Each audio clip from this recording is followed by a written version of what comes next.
আসসালামু আলাইকুম ভিউয়ার্স, আপনারা কেমন আছেন? আল্লাহর অশেষ রহমতে আমি ভালো আছি। আমি আবারও চলে আসলাম আপনাদের মাঝে আরেকটি রেসিপি নিয়ে। আজকে আমি তৈরি করে দেখাবো ভিউয়ার্স করলা শিং মাছের তরকারি। এটা তৈরি করব আমার মতো করে। তার জন্য আমি করলা কেটে নিয়েছি, এরকম করে করলা কেটে নিতে হবে।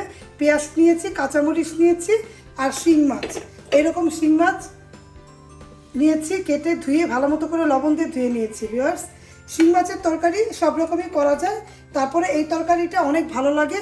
পুরোনো দিনে নানি দাদিরা এরকম করে তরকারিটা রান্না করতো, তাই আমি এরকম করে রান্না করার জন্য প্রস্তুতি নিলাম। আপনারা দেখুন, অবশ্যই ভালো লাগবে। ভালো লাগলে লাইক কমেন্ট শেয়ার করতে ভুলবেন না। এখন পরিমাণ মতো পেঁয়াজ আমি দিয়ে দিলাম। এই করলা তরকারিটার মধ্যে পেঁয়াজ কুচিটা বেশি লাগবে, তাই বলে দিলাম। এখন আমি পেঁয়াজ কুচিটা দিয়ে আর একটু তেল দিব। তেলটা দিয়ে আমি নাড়াচাড়া দিব ভিউয়ার্স। এর আগে কিন্তু আমি অনেকগুলো রেসিপি আপনাদের মধ্যে শেয়ার করেছি, সেগুলো না দেখে থাকলে দেখে নেবেন। অনেকগুলো রেসিপি দিয়েছি, টক মিষ্টি ঝাল থেকে নিয়ে চাইনিজ আইটেম, বিরিয়ানি, তেহারি সব কিছুই দিয়েছি। আপনারা চাইলে দেখে নেবেন। আমি প্রতি মঙ্গলবার এই রান্নাটা দেখাই। আর এই রেসিপি দেওয়ার পাশাপাশি ভিডিওটা ব্লগ নামে আমার একটা চ্যানেল আছে, সেখানে আমি প্রতিদিনই ব্লগ দিই, ভালো মন্দ সব কিছুই আপনাদের মাঝে শেয়ার করি। অবশ্যই দেখে নেবেন। যদি ভালো লাগে প্রিয়জনদের মাঝে ছড়িয়ে দিবেন। তাহলে আমি পেঁয়াজটাকে নরম করে নেই, আপনারা দেখতে থাকেন।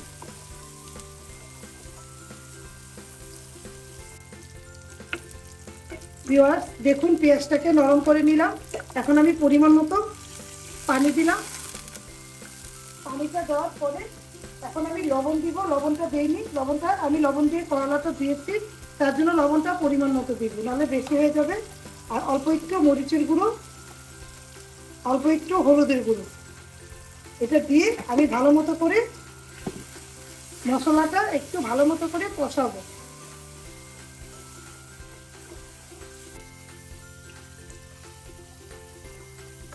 ভিউয়ার্স ভালো মতো করে দেখুন মশলাটা কষিয়ে নিলাম। এখন আমি সেই যে মাছগুলো ছিল মাছগুলো দিয়ে দিলাম।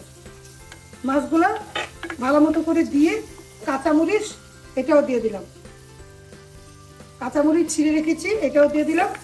দিয়ে 1 থেকে 2 মিনিট এভাবে করে নাড়াচাড়া দিব। অনেক ভালো লাগে তরকারিটা রান্না করে খাবেন।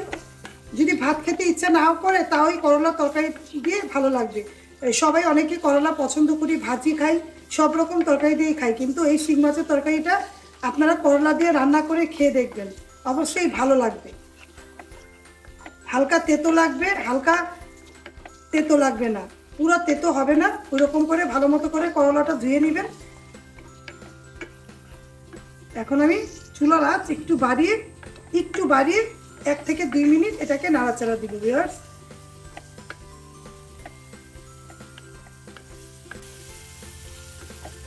ভিউয়ার্স দেখুন, আমি ভালো মতো করে মাছটাকে 1 থেকে 2 মিনিট এভাবে করে নাড়াচাড়া দিলাম।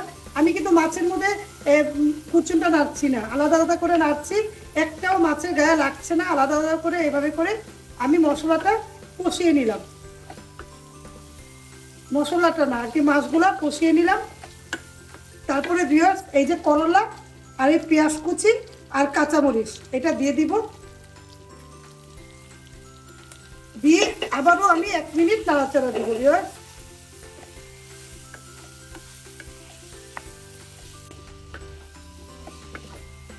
এক মিনিটের মতো করলার সাথে পেঁয়াজ, কাঁচামরিচ, শিং মাছের সাথে নাড়াচাড়া দিয়ে নিলাম। এখন পরিমাণ মতো পানি এড করব। পানিটা বেশি দিব না, করলা পুরো সিদ্ধ করব না। এভাবে করে আমি দেখুন পানি দিলাম। পানিটা দিয়ে চুলার আঁচ একটু বাড়িয়ে দিব, বাড়িয়ে তারপরে ভিউয়ার্স ঢাকা দিব। ঢাকা দিয়ে 3 থেকে 4 মিনিট পরে আমি আসবো। ভিউয়ার্স 3 থেকে 4 মিনিট পরে আমি চলে আসলাম। দেখুন করলা তরকারিটা দেখার জন্য এভাবে করলাম। এখন আমার হয়ে গিয়েছে, আমি আর কিছুই করব না। চুলাটা বন্ধ করে ঢাকা দিয়ে রাখবো 5 মিনিট, তারপরে পরিবেশন করে আপনাদের দেখাবো করলা দিয়ে শিং মাছের তরকারি।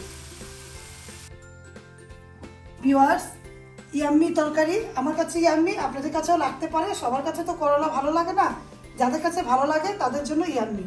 এই রেসিপিটা আমি তৈরি করে নিয়ে আসলাম। করলা দিয়ে শিং মাছের তরকারি এইভাবে করে তৈরি করবেন, পরিবারের সবার সাথে খাওয়া দাওয়া করবেন, ভালো লাগবে। আর যদি ভালো লাগে রেসিপিটা লাইক করবেন, শেয়ার করতে ভুলবেন না, সাথে থাকা বেল আইকনটা অন করে দেখবেন। তাহলে আজকের মতো বিদায়, আল্লাহ হাফেজ, আসসালামু আলাইকুম। Audio Jungle.